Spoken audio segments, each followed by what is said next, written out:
Assalamualaikum warahmatullahi wabarakatuh. Perkenalkan, saya Firza Aulia Haki dengan NIM 12320010009. Di video kali ini saya akan menjawab soal ujian tengah semester mata kuliah Sistem Informasi Manajemen Pendidikan Islam. Soal nomor 1. Jelaskan pengertian Sistem Informasi Manajemen Pendidikan Islam dan bagaimana perannya dalam meningkatkan efektivitas pengelolaan lembaga pendidikan Islam.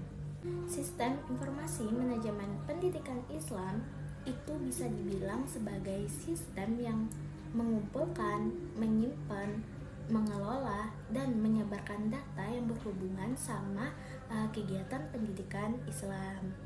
Tujuannya biar semua aktivitas di lembaga pendidikan tersebut bisa lebih terarah dan efisien. Lalu apa sih peran Sistem Informasi Manajemen Pendidikan Islam itu?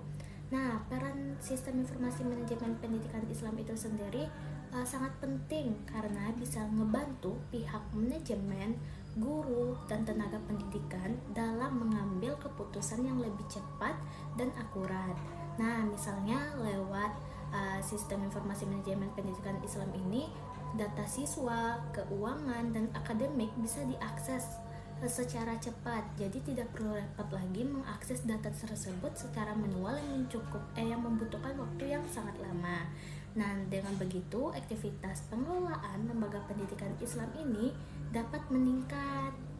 Soal nomor 2. Uraikan komponen utama dalam Sistem Informasi Manajemen Pendidikan Islam serta jelaskan bagaimana setiap komponen itu saling berhubungan untuk mendukung proses pengambilan keputusan manajerial.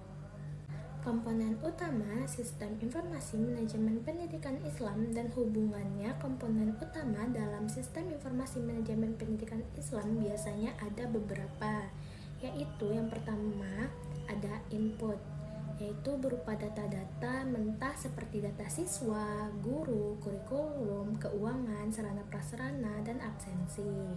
Nah, yang kedua itu ada proses, yaitu tahap pengelolaan data menggunakan sistem komputerisasi agar data lebih rapi dan siap dipakai.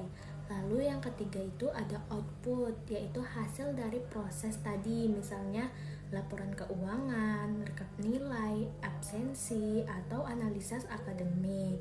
Lalu yang terakhir itu ada feedback atau umpan balik, yaitu evaluasi terhadap hasil sistem apakah sudah efektif atau masih perlu perbaikan lagi. Nah, setiap komponen itu saling terhubung. Misalnya kalau input datanya akurat, maka prosesnya juga lancar dan outputnya bisa jadi dasar buat pengambilan keputusan manajerial yang tepat, serta feedback nanti bisa dipakai buat memperbaiki sistem supaya sistem tersebut bisa lebih makin optimal. Nomor 3. Jelaskan hubungan antara digitalisasi administrasi pendidikan dengan peningkatan transparansi, akuntabilitas, dan mutu pelayanan di lembaga pendidikan Islam.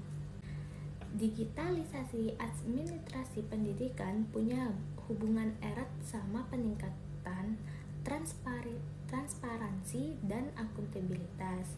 Dengan sistem digital, semua data bisa dicatat otomatis dan tersimpan aman. Jadi kemungkinan manipulasi data bisa dikurangi.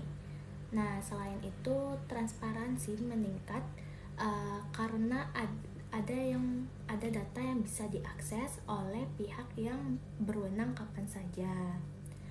Akuntabilitas juga lebih terjaga karena setiap kegiatan atau transaksi bisa dilacak. Dampaknya, mutu pelayan di lembaga pendidikan Islam juga meningkat karena proses lebih cepat, efisien, dan bisa dipertanggungjawabkan. Soal terakhir, soal nomor 4. Sebuah madrasah sanawiyah ingin meningkatkan efisiensi pengelolaan data siswa, guru, dan keuangan.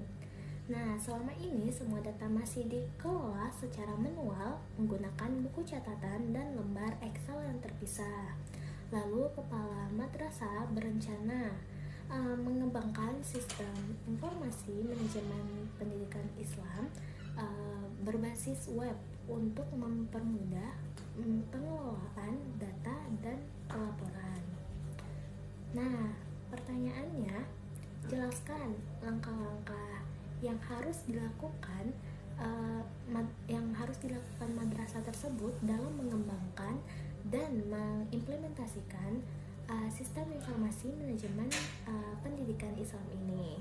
Kalau madrasah mau beralih dari sistem manual ke sistem informasi manajemen, langkah-langkah yang bisa dilakukan antara lain yang pertama itu analisis kebutuhan.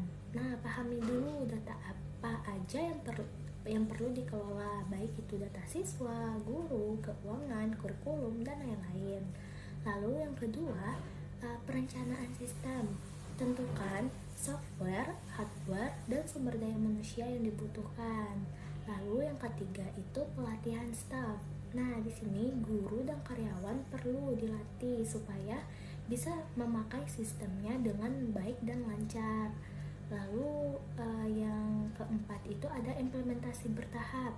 Nah, mulai dari bagian kecil dulu, misalnya data siswa, baru lanjut ke bagian lainnya. Nah, yang terakhir itu ada evaluasi atau perbaikan. Setelah sistem berjalan, lakukanlah evaluasi rutin supaya sistem terus berkembang sesuai kebutuhan madrasah. Nah, dengan cara ini, madrasah bisa punya sistem informasi manajemen yang efisien dan bisa bantu meningkatkan kualitas pengelolaan data serta pengambilan keputusan. Sekian dari saya. Assalamualaikum warahmatullahi wabarakatuh.